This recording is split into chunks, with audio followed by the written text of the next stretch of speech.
श्री माधवदास जी महाराज परम विद्वान थे।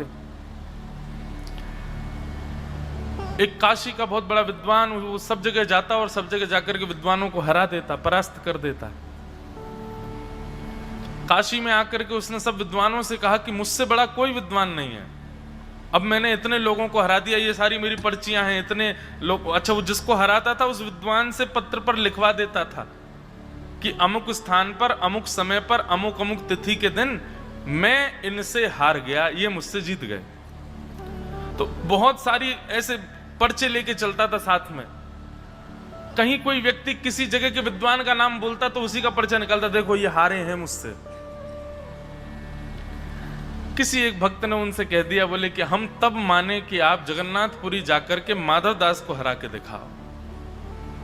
श्री जगन्नाथ जी के परम भक्त माधवदास जी को यदि आपने हरा दिया तो हम मान जाएंगे कि आप विद्वान हो।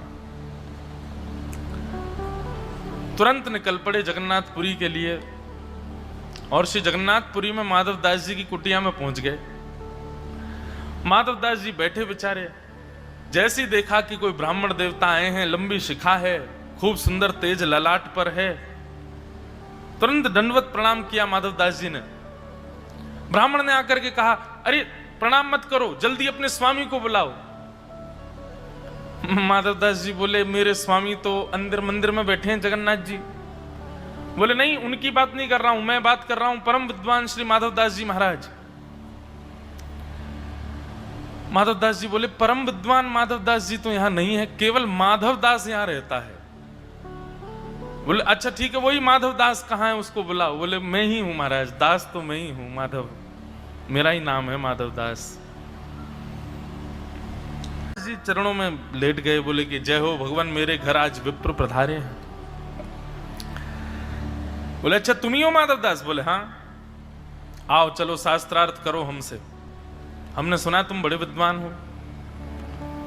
माधवदास जी, अरे नहीं नहीं नहीं भगवान, किसी ने गलत कह दिया, मुझे कोई शास्त्र आदि कुछ नहीं आते मुझे। बोले, नहीं नहीं, या तो मुझसे शास्त्रार्थ करो और करके मुझे परास्त करो, और नहीं तो स्वयं परास्त हो जाओ और पर्चे में लिख दो कि हाँ, मैं अमुक नाम के व्यक्ति से जगन्नाथपुरी में इस तिथि को आज शास्त्रार्थ में हार गया हूं, और अपने हस्ताक्षर कर दो नीचे। माधवदास जी बोले, भगवान संवाद की और विवाद की क्या इच्छा है, मुझे तो ऐसी कोई भावना नहीं। आप एक काम कीजिए, पत्र दीजिए, मैं उसमें लिख ही देता हूं कि मैं हार गया। बोले, नहीं नहीं, शास्त्रार्थ करके हारो। बोले, अब शास्त्रार्थ की मेरी स्थिति नहीं है, आप मुझे पत्र दो, मैं लिख ही देता हूं कि मैं हार गया। अच्छा, वो जिसको हराते थे उससे और लिखवा देते, आइंदा में कभी इनके नगर में आया तो मेरी भोजन पानी रहने की सब व्यवस्था यही करेंगे। तो माधवदास जी ने लिख दिया, अमुक तिथि पर श्री जगन्नाथपुरी क्षेत्र में, श्री क्षेत्र में समुद्र के तट पर अमुक नाम के ब्राह्मण देवता जो कि वाराणसी से पधारे, उनसे शास्त्रार्थ में माधवदास यानी कि मैं बुरी तरह परास्त हो गया हूं। आइंदा ये कभी जगन्नाथपुरी आएंगे, इनके भोजन पानी रहने सबकी व्यवस्था मेरी होगी। और नीचे अपने हस्ताक्षर कर दिए, माधवदास जी भगवान। उन्होंने पढ़ लिया। बोले, बहुत बढ़िया बढ़िया, लाओ प्रसाद पवाओ। प्रसाद आदि पवा दिया, रात्रि विश्राम किया। अगले दिन वो बोले, ठीक है हम जाते हैं भैया। बोले, जाइए। ब्राह्मण देवता वापस चले गए काशी, और उसी को पकड़ा जिसने बोला था कि माधवदास को हरा के आओ। बोले, दो तुम कहते थे कि उसको हरा के दिखाओ, लो हरा दिया हमने, पढ़ो इसको। बोलो, हरा दिया आपने? बोला, हाँ पढ़ो। तो जैसे पढ़ने लगे तो उसमें लिखा था, जगन्नाथपुरी में अमुक तिथि पर समुद्र के तट पर ये अमुक नाम के ब्राह्मण देवता जो कि काशी से पधारे, इन्होंने आकर के मुझसे शास्त्रार्थ किया और मुझ माधवदास से बुरी तरह परास्त हो गए। उल्टा लिखा था, उसमें लिखा था कि ये मुझसे हार गए। आइंदा ये कभी भी जगन्नाथपुरी आएंगे तो काशी से मेरी भोजन पानी और प्रसाद की सारी व्यवस्था संग लेकर के आएंगे। और नीचे हस्ताक्षर माधवदास। अब वहां तो सब विद्वान बैठे थे, उन्होंने पढ़ा, अरे नहीं नहीं ऐसा नहीं लिखा है, इधर दिखाओ। उन्होंने स्वयं पढ़ा तो उसमें वही लिखा था कि ये मुझसे हार गए। बोले, असंभव हो ही नहीं सकता, उसने मेरे सामने लिखा है, हार मानी है, और मैंने फिर पुनः पढ़ा है, ये कैसे हो सकता है ऐसा? अब तो सब विद्वान हंसी उड़ाने लगे। बोले, तुमने जो है झूठ बोला हम लोगों से, और तुम हार के आए हो और हमसे कह रहे हो कि जीत गए। वो व्यक्ति बोला मैं दोबारा जगन्नाथपुरी जा रहा हूं। फिर से जगन्नाथपुरी पहुंच गए। जगन्नाथपुरी पहुंच करके माधव दास जी को घर के बाहर वो दर्शन के लिए जा रहे थे जगन्नाथ भगवान के, वहीं पकड़ लिया। बोले अरे मायावी ब्राह्मण, लिखता कुछ और है, निकल कुछ और आता है। तुमने पत्र में ऐसा कैसे लिख दिया कि मैं तुमसे हारा हूं? बोले नहीं नहीं भगवान, मैंने ऐसा लिखा ही नहीं था, मैंने तो ये लिखा था कि मैं हारा हूं, आप जीते हो। बोले नहीं नहीं, आज कुछ और करना पड़ेगा, और अब तो तुमको शास्त्रार्थ करना ही पड़ेगा। माधवदास जी बोले आप शास्त्रार्थ की मत कहो, क्योंकि माधवदास जानते हैं कि ये मुझसे हार जाएंगे। भक्त का इस स्वरूप स्वभाव होता है बंधुओं, जहां पर उसको दिख रहा हो कि सामने वाला व्यक्ति मेरे सामने यहां पर पस्त हो जाएगा, यहां पर परास्त हो जाएगा, या मुझसे ये छोटा हो जाएगा, भक्त वहां बैठता ही नहीं है, वो उठ के चला जाता है। बोले किसी को नीचा दिखाने की मेरी भावना नहीं है। विवाद से बचता है, और जिसको विवाद में बड़ी रुचि आती है ना, वो भक्त नहीं हो सकता। तो माधवदास जी बोले कि देखिए आप शास्त्रार्थ मत करो, ये बताओ कि आज यदि मैं हार गया तो मुझे क्या करना पड़ेगा, मैं करने को तैयार हूं। बोले आज करना पड़ेगा कि मुख पर कालीत पोतनी पड़ेगी, और गले में पादुकाओं की माला, चप्पलों की माला पहननी पड़ेगी, और गधे पर बैठ करके पूरे नगर में चिल्लाना पड़ेगा कि अमुक नाम के ब्राह्मण से मैं हार गया, मैं हार गया, मैं हार गया। सबको चिल्ला चिल्ला के बताना पड़ेगा, ताकि पूरा जगन्नाथपुरी जान जाए कि आप मुझसे हारे हो। कल को वो व्यक्ति अगर पुरी आवे तो उसको पता चल जाए कि आप हारे, मैं जीता। माधवदास जी बोले मुझे पूर्ण स्वीकार है, मैं मुख पर कालीत भी पोत लूंगा, आप गधे की व्यवस्था कर दो, मैं उस पर बैठ भी जाऊंगा। और इस जगन्नाथपुरी मंदिर के बाद बड़ी सारी चप्पल पड़ी है, इनकी चप्पल भी मैं पहन लेता हूं गले में, लेकिन मुझे बस थोड़ा सा अवकाश दे दीजिए, 5 मिनट का समय दें, मैं बस दर्शन करके आ जाऊं भगवान के, फिर भोग आ जाएगा, फिर विलंब हो जाएगा। और मुझे रात भर गाना भी तो है गली गली में जाके कि मैं हार गया, तो मैं दर्शन कैसे कर पाऊंगा। फिर 5 मिनट बस मैं, आप गधा और कालीत की व्यवस्था करो, मैं दर्शन करके आ रहा हूं। ब्राह्मण देवता एक गधा ले आए, बाल्टी भर के काली स्याही ले आए, चप्पलों की माला बना दी, और द्वार पे ही खड़े हो गए जगन्नाथ जी के। बोले निकल के आएगा, इसको पहना के घुमाऊंगा। माधवदास जी तो अंदर दर्शन कर रहे थे। श्री जगन्नाथ प्रभु, माधवदास जी का नियम था जैसे ही वो मंदिर में जाते थे, बंधुओं इतना सुंदर चरित्र है माधवदास जी का, कि जगन्नाथपुरी में जैसे ही मंदिर में माधवदास जी प्रवेश करते और ब्रह्म वेदी पर बैठे श्री जगन्नाथ जी झूमने लग जाते उनको देखते ही। अलग ही दर्शन होता। बलभद्र सुभद्रा सीधे खड़े हैं और श्री जगन्नाथ जी धीमे धीमे झूम रहे हैं। सब समझ जाते, पुजारी हरि हरि बोलो चिल्लाते। बोले निश्चित माधवदास आया होगा, उसी को देख के झूमते हैं ठाकुर जी। कैसा भाग्य माधवदास का। बंधुओं ये कल्याण का मार्ग है।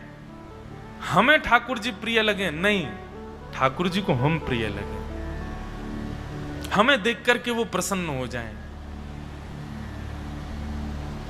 माधवदास को देख करके श्री जगन्नाथ जी झूमने लग जाते थे। माधवदास जी दूर खड़े थे, बोले भगवान आज थोड़ा जल्दी जाऊंगा मैं दर्शन करके। भगवान बोले क्यों? बोले एक ब्राह्मण देवता है, उनका सत्कार करना है और उनके सत्कार के लिए पूरे नगर में भ्रमण करना है मुझे, इसलिए मैं जल्दी जाऊंगा। भगवान बोले नहीं नहीं सुनो, अभी उनको गधा मिला नहीं है, तुम खड़े रहो दर्शन करते रहो। जबकि उनको गधा मिल चुका था, लेकिन भगवान की लीला कुछ और है। यहां माधवदास से कहा कि तुम खड़े रहो दर्शन में, और स्वयं माधवदास का रूप धारण करके श्री जगन्नाथ भगवान मंदिर से निकल के बाहर आ गए। और वहां तो भीड़ खड़ी थी महाराज, चारों तरफ हजारों लोग खड़े थे। माधवदास जी जैसे निकल करके आए, ब्राह्मण देवता ने माला उठाई, बोले आइए पहन लीजिए इसको। अब माधवदास थोड़ी थे, वो तो जगन्नाथ जी थे। उन्होंने कहा माला नीचे धरो, पहले सुनो, बैठो यहां पे, हमसे शास्त्रार्थ करो। बोले तुम तो बोल रहे थे बिना शास्त्रार्थ के हार मान लूंगा। बोले अब मेरा मन बदल गया, जगन्नाथ जी को देख करके मेरे मन में आया कि ऐसे कैसे बैठ जाऊं मैं गधे पे, मैं तो पहले शास्त्रार्थ करूंगा, उसमें अगर हरा दिया तो बैठूंगा। अब तो हजारों लोग वहां खड़े हैं और माधवदास जी के रूप में श्री जगन्नाथ जी बैठे। माधवदास जी भीतर दर्शन कर रहे हैं जगन्नाथ जी का, और माधवदास जी के रूप में जगन्नाथ जी बाहर उस ब्राह्मण देवता। अब उनसे कौन जीते? प्रथम वाक्य में ही परास्त कर दिया उस ब्राह्मण को। और जैसे ही वो हार गया, अब चारों तरफ से लोग चिल्लामे, बोले कि बैठो गधे के ऊपर। ब्राह्मण देवता बोले, हे माधव, तुम तो मेरा बहुत सम्मान करते हो, मेरे इतने पैर छूते हो, मुझको भोजन आदि सब कराते हो, कोई बात नहीं, अब तुम दीन तो तुम हो ही, तुम्हारा स्वभाव है दीनता, तुम सब लोगों को समझा करके इस कार्यक्रम को यहीं रद्द कर देते ना, गधे वधे पर बैठने की बात ये सब नहीं करते। जगन्नाथ जी बोले कि या तो स्वयं बैठ जाओ, नहीं तो मैं उठा के बैठाऊं, बैठना तो तुमको पड़ेगा आज। और महाराज उस ब्राह्मण देवता के मुख पे कालीत पोंछ दी, उसको माला पहना दी, बैठा दिया उसको, और बोले अब पूरे नगर में गा के आओ कि तुम माधवदास से हारे हो। वो सब जगह घूमते घूमते कह रहे हैं, मैं माधवदास से हार गया। परम वीतराग विप्र, परम विद्वान श्री माधवदास जी से मेरी हार हो गई है, भैया मैं हार गया हूं। इस प्रकार अपने हार का ढिंडोरा पीट रहे थे। यहां माधवदास जी के रूप में आए श्री जगन्नाथ जी भीतर मंदिर में चले गए, पुनश्च विद्यमान हो गए, फिर से ठाकुर जी की प्रतिमा झूमने लगी। माधवदास जी बोले, जय जय, अब आज्ञा दो, मैं जाऊं? बोले हाँ हाँ जाओ, अब जाओ, उनको व्यवस्था मिल गई है, गधा आदि सब खड़े हैं बाहर, तुम्हारे जाओ। माधवदास जी दौड़ करके बाहर आए, बोले विलंब हो गया, ब्राह्मण देवता को श्रम हो गया होगा। बाहर आकर के देखा तो यहां तो नजारा ही कुछ और है। गधे पर स्वयं ब्राह्मण देवता बैठ गए, स्वयं ने गले में माला पहन ली, मुख पर कालित पोत के, और तो सब जगह गाते डोलने में माधवदास से हार गया। परम वीतराग विप्र, परम विद्वान माधवदास से मेरी हार हो गई। माधवदास जी दौड़ करके गए, रोने लगे, चरण पकड़ लिए, हे ब्राह्मण देवता ऐसा क्यों कर रहे हैं आप जल्दी उतरिए यहां से, आपका ये स्थान नहीं है, मुझे बैठने दीजिए, आपने ऐसा क्यों किया? ब्राह्मण देवता रोने लगे, चरणों में गिरे, बोले मुझे क्षमा कर दो, मैं आपके योग्य नहीं हूं भगवान, आप अब दीनता मत दिखाओ, मैं समझ गया हूं आप कौन हो, आप तो परम विद्वान हो, साक्षात शिव हो, साक्षात ब्रह्म हो, साक्षात नारायण हो आप। माधवदास जी बोले, ये कैसे स्वर बोल रहे हो आप बात तो हमारी ये हुई थी ना, मैं बैठूंगा गधे के ऊपर, आप क्यों बैठ गए? अरे भगवान अब क्या करना चाहते हो, आपने हरा दिया, अब और कहो तो मैं समुद्र में जाके प्राण त्याग दूं, आपने हरा दिया मुझे, तो मैं स्वीकार किया ना, मैं घूम रहा हूं सब जगह। माधवदास जी समझ नहीं पाए क्या हुआ, तभी नेत्र बंद करके श्री जगन्नाथ जी का स्मरण किया, तो श्री जगन्नाथ जी के रूप में माधवदास जी का ही रूप श्री माधवदास जी को दिखने लगा। दौड़ करके भीतर गए, खूब डांटा जगन्नाथ जी को माधवदास जी ने, बोले क्यों किया आपने ऐसा? उस ब्राह्मण के लिए बेचारे, उनके लिए केवल यश ही तो जीवन था उनका, और वो यश देने के लिए मैं तैयार था उनको, आपने बीच में आकर के क्यों इस तरीके से सब कुछ व्यथित कर दिया? ठाकुर जी बोले, नमे भक्त्या प्रणश्यति, तुम दीन हो, ये तुम्हारा लक्षण है, ये मुझे बहुत प्रिय है, मेरा भक्त दीन होता है, उस दीनता से मुझे बड़ा प्रेम होता है, पर उस दीनता का यदि कोई दुरुपयोग करता है तो फिर मैं आगे आकर के खड़ा होता हूं। अपने भक्त की दीनता तो मुझे पता है वो छोड़ेगा नहीं, लेकिन उसकी रक्षा के लिए उस समय मैं आगे आता। तो इस प्रकार श्री जगन्नाथ जी ने माधवदास जी की प्रेम के भाव की रक्षा की।